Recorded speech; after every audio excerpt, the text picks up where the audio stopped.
Hello नमस्कार, आप सभी मित्रों का स्वागत है हमारे फेसबुक पेज और YouTube channel the Barmer info पर। मैं हूं आपका साथी हनुमान जाखड़। तो अभी एक आज बात करते हैं बहुत बड़ी खबर पर। खबर ही नहीं, हमारे समाज के लिए बहुत घातक खबर है।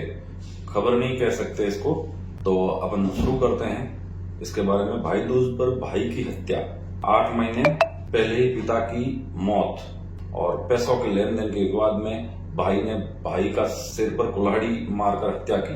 तो मित्रों, आज के टाइम में कहा जाता है कि भाई का भाई नहीं है, लेकिन रियल में भी इसके उदाहरण दिख रहे हैं। रियल में इसके उदाहरण दिख रहे हैं जो अपने समाज और अपने देश, अपने जिले और अपने गांव, अपने आस पड़ोस के लिए बहुत बड़ा घातक सिद्ध होने वाले हैं। पहले के जमाने में ऐसा कदापि नहीं होता था। अपने भाई के लिए भाई मर जाता था, और यहाँ पे अभी कलयुग में ऐसा उल्ट हो रहा है कि भाई के लिए भाई ही भाई को मार देता है। भाई के लिए नहीं, भाई को भाई ही मार देता है। मतलब आज के टाइम में ऐसी कहावत है कि भाई जकी भाई, मारवाड़ी में कहावत है, भाई जकी भाई लाली बाढ़ में। और इसको एकदम सही से बताया जाए तो बीजराड़ थाना क्षेत्र में ऐसा ही मामला सामने आया है। भाई दूज पर एक भाई ने अपने ही सगे भाई को मौत के घाट उतार दिया। एक तरफ जहां लोग भाई दूज पर आपसी प्रेम और सौहार्द को लेकर त्योहार मना रहे थे, वहीं जिले के बीजराड़ थाना क्षेत्र के नवातला गांव में एक भाई ने आपसी विवाद में अपने सगे भाई की हत्या कर दी। वारदात की सूचना के बाद बीजराड़ पुलिस मौके पर पहुंची और शव को कब्जे में लेकर पोस्टमार्टम करवाया। वो तो पुलिस का काम है और हमेशा ही करवाती आई। हम बात पोस्टमार्टम या बात हम कि कैसे किया है उसकी बात नहीं है। बात ये है कि भाई को भाई ने कैसे मार दिया, में किसकी गलती है या अपने समाज। यहाँ मैं तो ये मानूंगा अपने समाज और अपने परिवार की गलती है।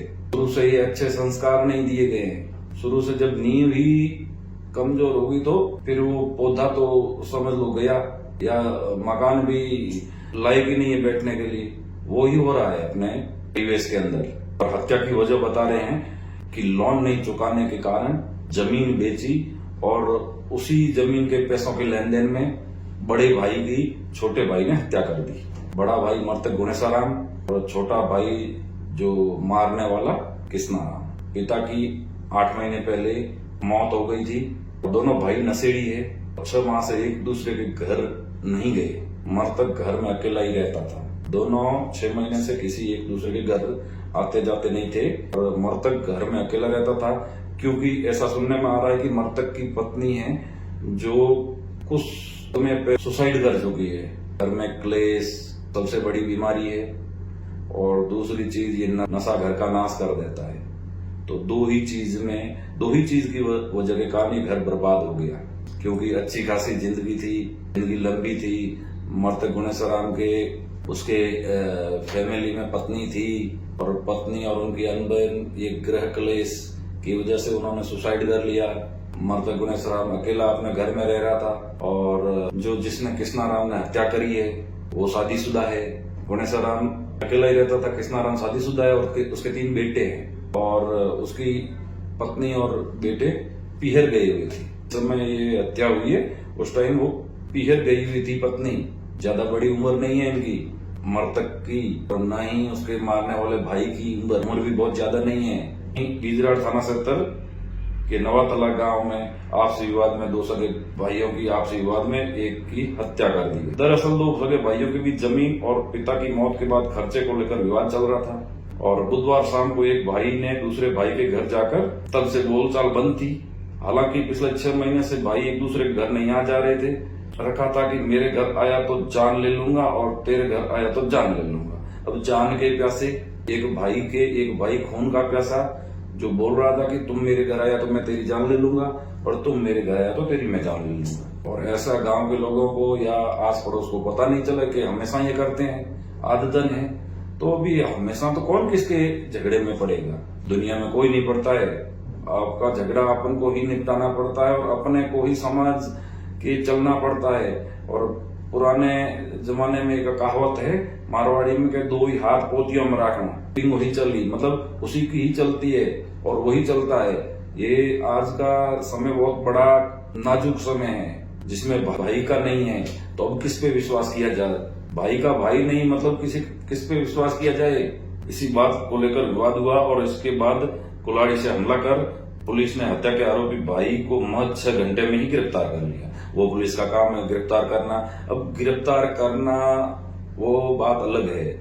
मेरा आपको बताने का मतलब ये है कि भाई ने हत्या कर दी। आप देख सकते हो कि दोनों ही परिवार खत्म हो चुके हैं। तो इसमें अपने धर्म गुरुओं और अपने समाज के महानुभावों और सब लोगों से यही एक अपील है कि अपने सामाजिक कार्यक्रमों में, धार्मिक कार्यक्रमों में, सब कार्यक्रमों में सबसे ज्यादा इसी बात पर जोर दिया जाए, अपने समाज को संस्कारवान बनाया जाए, मानवता का पाठ पढ़ाया जाए।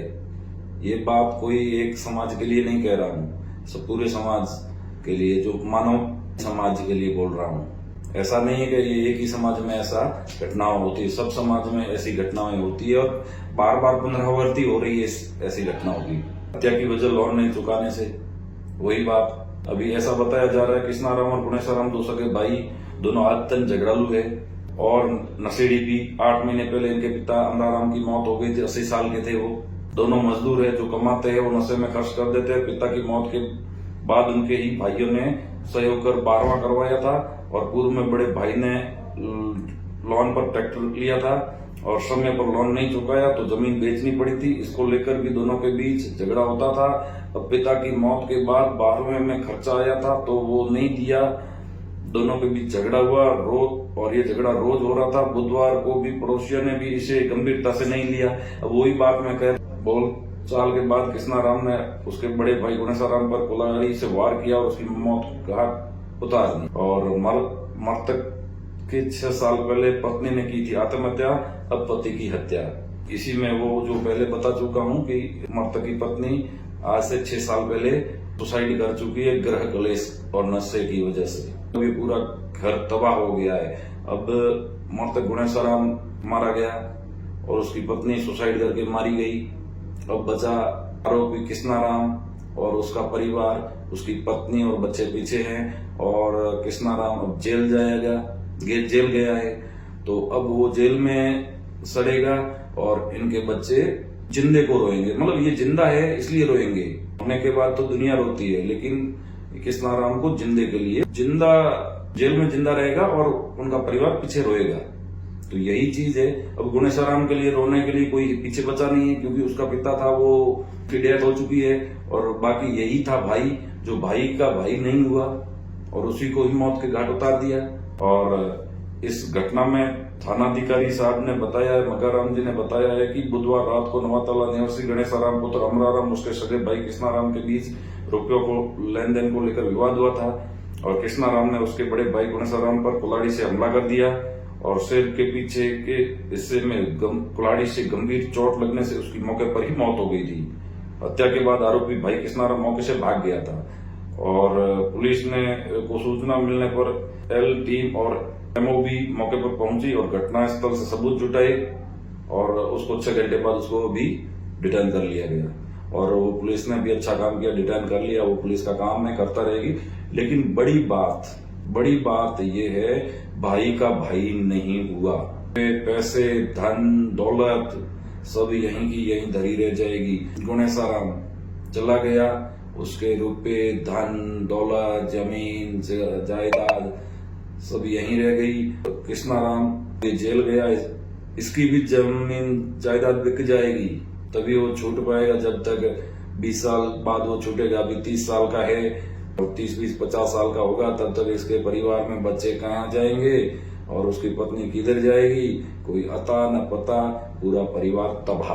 तो इसलिए आप सभी दर्शकों से यही अपील रहेगी कि झगड़ा किसी चीज का हल नहीं है। हाँ, किसी का मन मुटाव है, भाई का हो, चाहे पड़ोसी का हो, चाहे रिश्तेदार का हो, चाहे दूर के रिश्तेदार का हो, चाहे गांव के कोई भाई या बंधु का हो, गांव के पड़ोसी का हो, लेकिन हत्या की कोई गुंजाइश नहीं रहती है, क्योंकि हत्या कोई इसका समाधान नहीं है। यदि ऐसी कोई बात है तो आप अपने आस पड़ोस में बताओ, परिवार में बताओ, और परिवार के बाहर परिवार के सगे संबंधियों को बताओ कि हमारी ये दिक्कत है, ये इस वजह से हम दोनों झगड़ रहे हैं, तो या तो हमारा कोई फैसला करवाओ।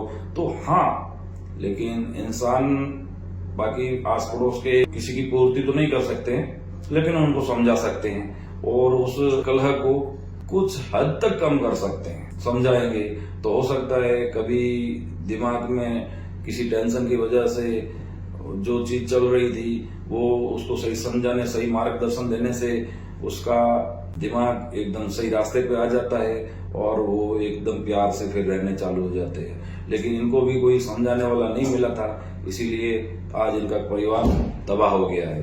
तो मित्रों, आप सभी का बहुत बहुत धन्यवाद और इस वीडियो को ज्यादा से ज्यादा शेयर करें और दर्शकों तक पहुंचाएं।